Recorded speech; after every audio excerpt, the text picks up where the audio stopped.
I want to understand and I want to be on the same page as Sister Sherry was and how Sister Rhonda is.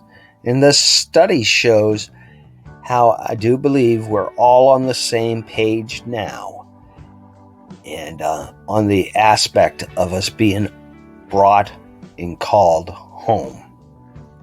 So as I mentioned in my last study, I was very interested in these intercalary days, and I felt somewhat led to it as being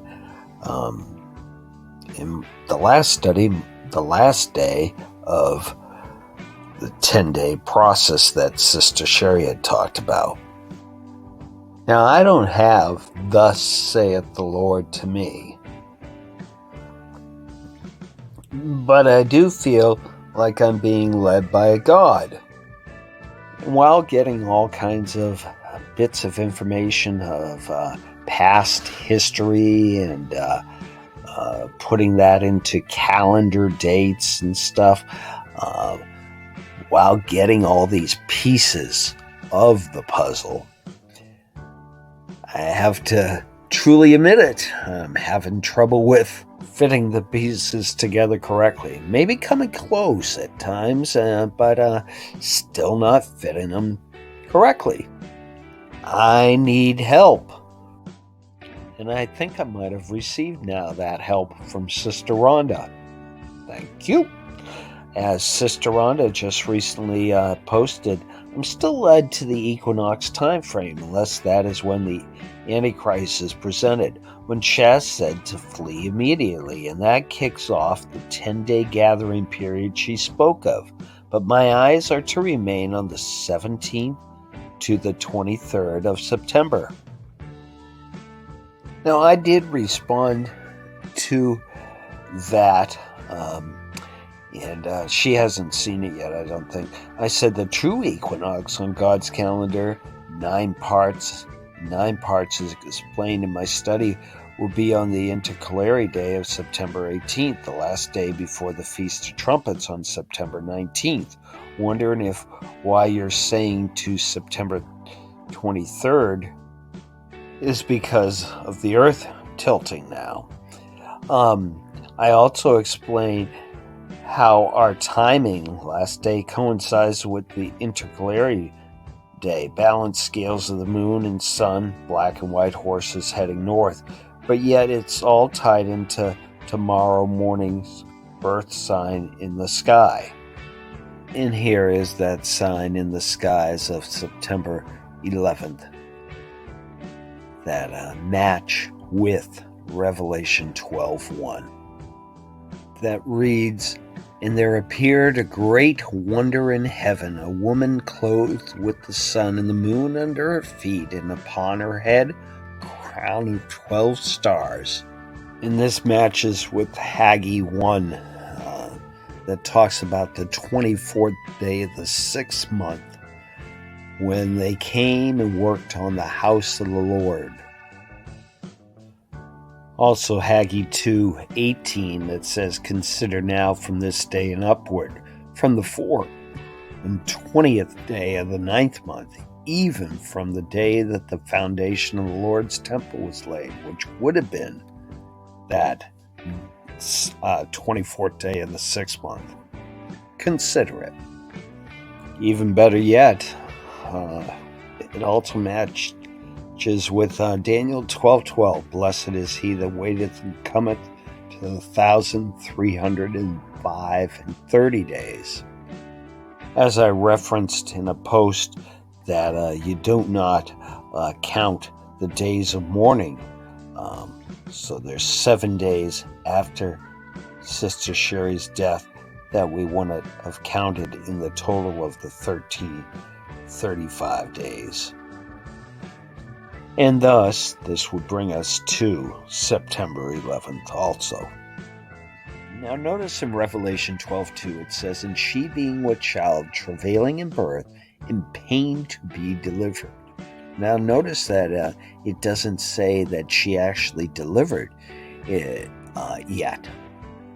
Now, back on September 4th, Sister Ronda said, "We know from Shaz that Venus is actually EP, currently in Virgo, with Mercury and Mars, their god of tow. Tonight, one could say that the woman Virgo appears to give birth to EP. But if we actually look at the date of when Venus EP actually goes by the feet of Virgo, it's on September 22nd, which would then fit back in line to what Sister Ronda said, to the 23rd. So through the 22nd to the 23rd. And the true equinox, thus now being changed maybe to that time frame of September 22nd, when we're told it is now. So Enoch 72:19 says, "And the sun rises from that fifth gate, it sets in the fifth gate in the west, rises in the fourth gate for 31 mornings, because of its sign. It sets in the west. On that day, the day becomes equal with the night, and it is of equal length, and the night amounts to 9 parts, and the day to 9 parts." This would have been on the Enochian calendar on that day of 31, the intercalary day. And however, I do believe because of the pole shift, it is now considered on September 22nd. Equinox is from Latin for equal nights. So this does have the same meaning, these two things, just different dates now. Revelation 6:5 tells us about balances and being in balanced, equal parts. When it says, "And when he had opened the third seal, I heard the third beast say, 'Come and see.' And I beheld, and lo, a black horse, and he that sat on him had a pair of balances in his hand." So what about this black horse? Is it a good thing or a bad thing? I think that it's definitely a good thing that I can see. And if it's it's a bad coming this way and good going another way. The black horse, which therein go forth into the north country, and the white go forth after him. Zechariah 6:6.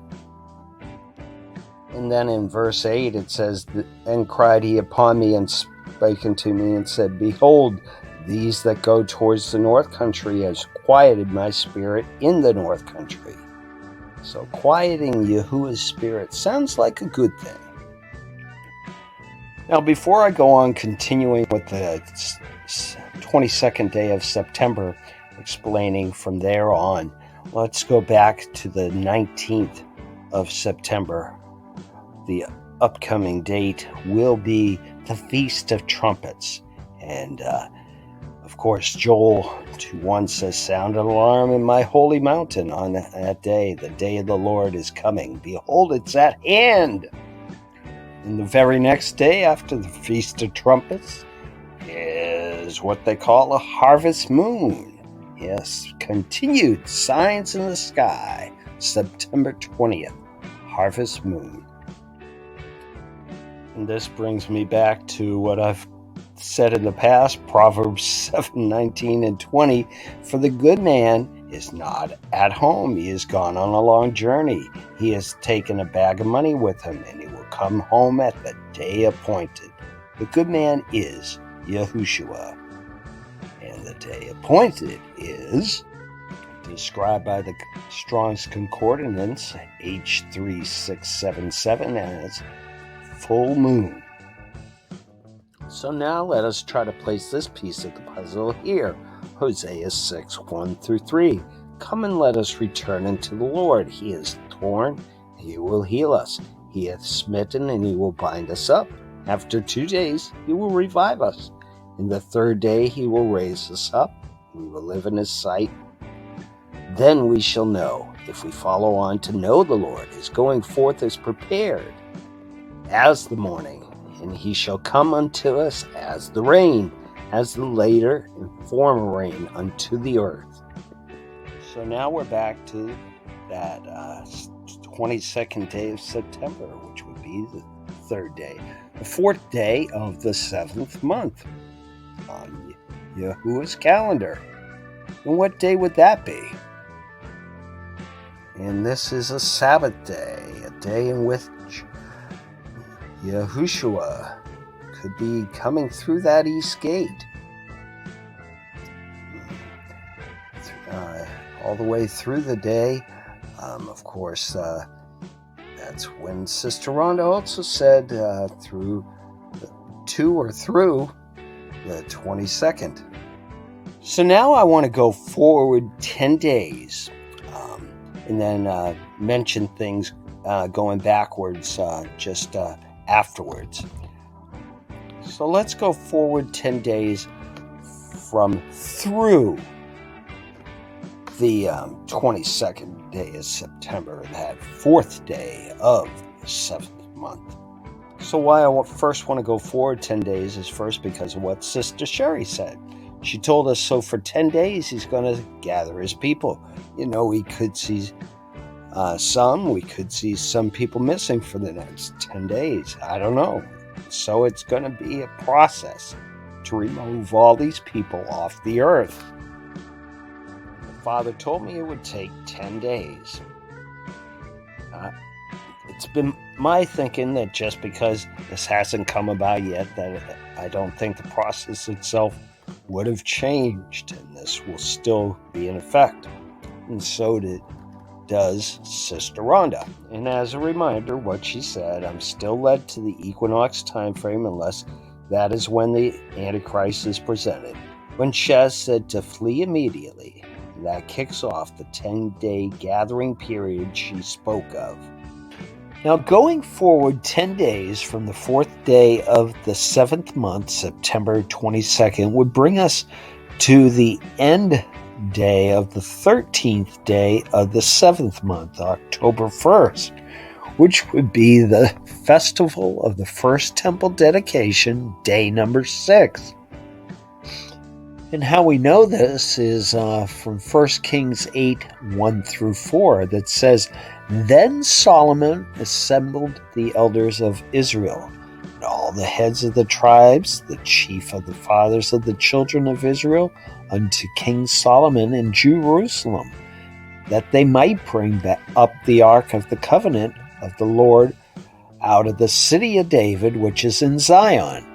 And all the men of Israel assembled themselves unto King Solomon at the feast in the month of Ethanim, which is the seventh month. And all the elders of Israel came, and the priest took up the ark, and they brought up the ark of the Lord in the tabernacle of the congregation. All the holy vessels that were in the tabernacle, even those did the priest and the Levites bring up. Further told in verses 65 and 66. At that time Solomon held a feast, and all Israel with him, a great congregation, from the entering in of Hamath unto the river of Egypt before the Lord our God 7 days, and 7 days, even 14 days. On the 8th day he sent the people away, and they blessed the king, went unto their tents joyful and glad of heart for all the goodness that the Lord had done for David his servant and the Israel his people. But 2 Chronicles 7:10 clarifies what day that was, the 8th day, and it was on the 23rd day of the 7th month that he sent the people away. So working this out backwards, we can find the 6th day of the first 7 as such. They were sent away on the 23rd day of the 7th month.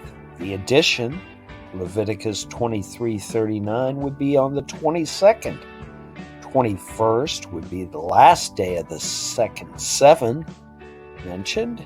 20th, 19th, 18th, 17th, 16th, and 15th, first day of the second 7. And it would be the start of the Feast of Tabernacles. The 14th would be the last day of the first 7. 13th, what I referenced as day 10 of the process, would be day 6 of the first 7, the dedication of the temple. Now, continuing backwards, we see first temple dedication, day 5, 12th day of the 7th month. Temple dedication, day 4, 11th day of the 7th month, which is also a weekly Sabbath. Temple dedication, day 3, 10th day of the 7th month, Day of Atonement. Temple dedication, day 2, 9th day of the 7th month.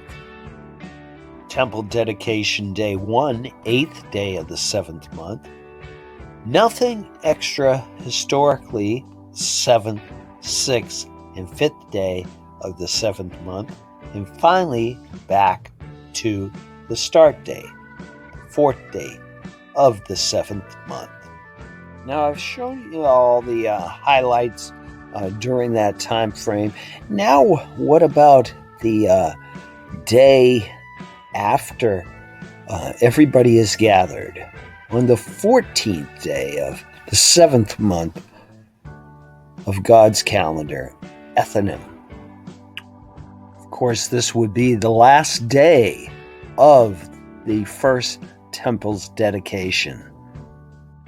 Wouldn't this be something if this would become the day in which we bring home the Ark of the Covenant, like Sister Sherry told us that Father told her that we would do? When he said that when we leave, Father takes home his warriors, faithful warriors, people who have been on the front lines producing fruit, fighting against his enemy, doing exploits for him. When he takes them home, then we'll bring the Ark of the Covenant home with us. And that's how it's going to go from heaven from earth back to heaven. It's when he opens the partition.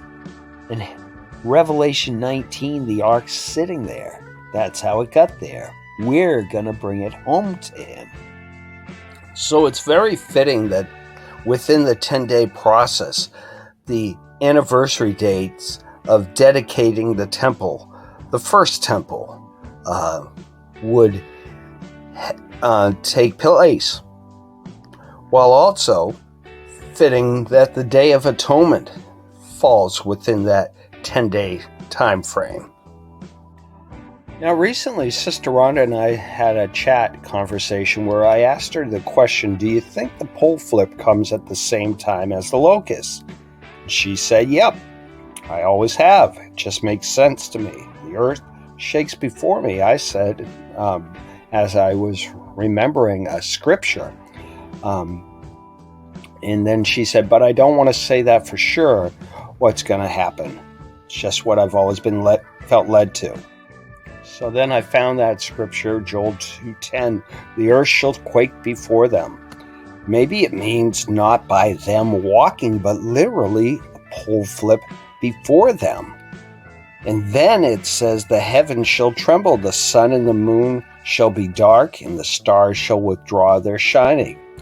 She said, read my recent post, it all fits. I picked out 2 is about the pole flip.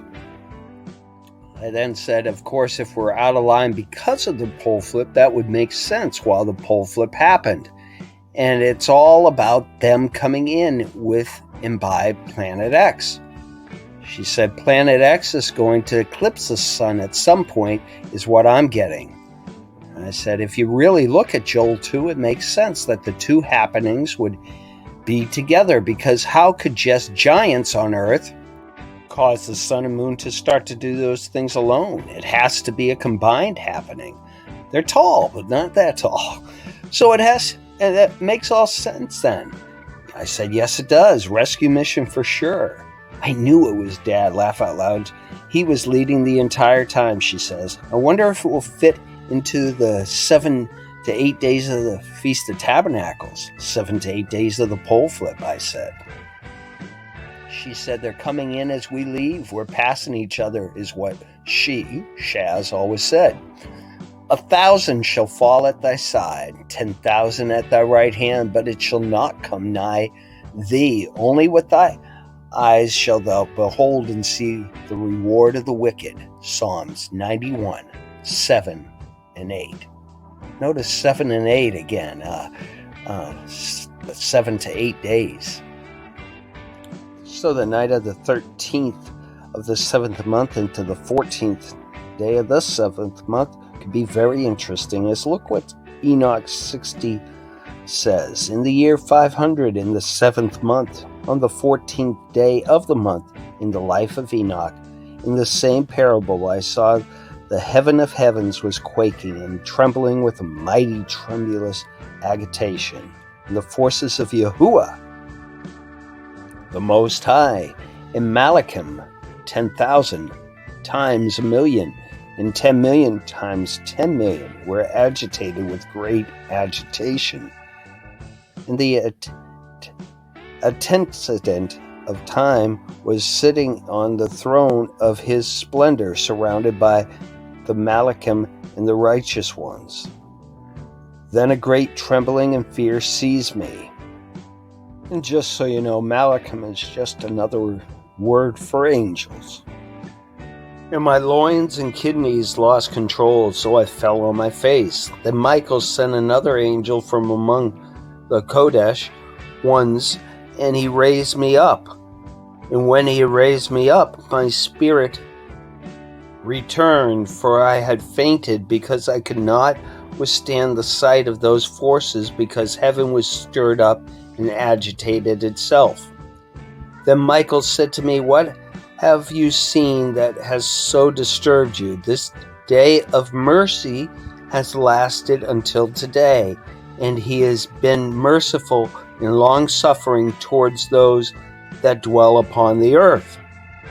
And when this day arrives, and the power, the punishment, and the judgment which Yahuwah of hosts has prepared for those who do not worship the righteous judgment, for those who deny the righteous judgment, and for those who take his name in vain, will become a day of covenant for the elect, an inquisition for the sinners. On that day, monsters will be parted, one monster, a female named Leviathan, in order to dwell in the abyss of the ocean over the fountains of water, and the other, a male called Behemoth, which holds his chest in an invisible desert, whose name is Dundayan, east of the Garden of Eden, wherein the elect and the righteous ones dwell. EP, second son, wherein my grandfather was taken, the seventh from Adam, the first man whom Yahuwah of hosts created." So if it happens as such, we could actually be with Father at the timing of Feast of Tabernacles. All of us come together with him. And that door will be shut, just like the meaning for tabernacle. One of the meanings, if you follow it back, means shut in. But we will be covered, woven together, come together. Yes. What did Sister Sherry tell us that the world will then face? They will face the pole flip. It begins at noontime, Eastern Standard Time. It will start steady, increasing winds. Then winds will start to howl, increase in strength and speed. It will begin slowly in some areas. First day will be winds. Some areas will lose power on the first day. Everyone will on the second day. Second day, the severity will get worse. Electrical grids will go down everywhere. No power. Third day, the earth will tilt over with brutal winds. Everything will go dark. Tsunami waves, earthquakes will feel like the earth is breaking, splitting in half. Coastlines will sink. All the plates under the earth will shift. Underground bunkers will be destroyed, and they will collapse and flood. And fires will start everywhere from suddenness of the changes. What isn't flooded will be burned. The tunnels and cavities under the earth will be filled with water. Earthquakes will be chaos. People will start fires, candles, oil lamps. Earthquakes will start fires to start everywhere, and they will run out of control. Fourth day, darkness. The winds will cease. Those trapped under the earth, mostly creatures at this point, will be fleeing to the top. Fifth day, darkness, chaos everywhere. Creatures will be unleashed on the earth.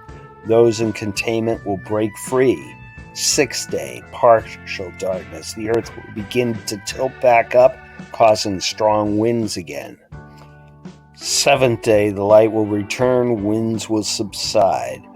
Eighth day, their plan is to arrive on the 8th day, the New Age event, with the arrival of the ascended masters, masters of God, as gods, world teachers. And I wouldn't be surprised if this will be the time also that then there'll be those giants, the locusts, on the earth. As always, I'm a watchman pointing out possibilities along with historical significance, trying to put it all together with all of you. Thanks once again, and His will be done.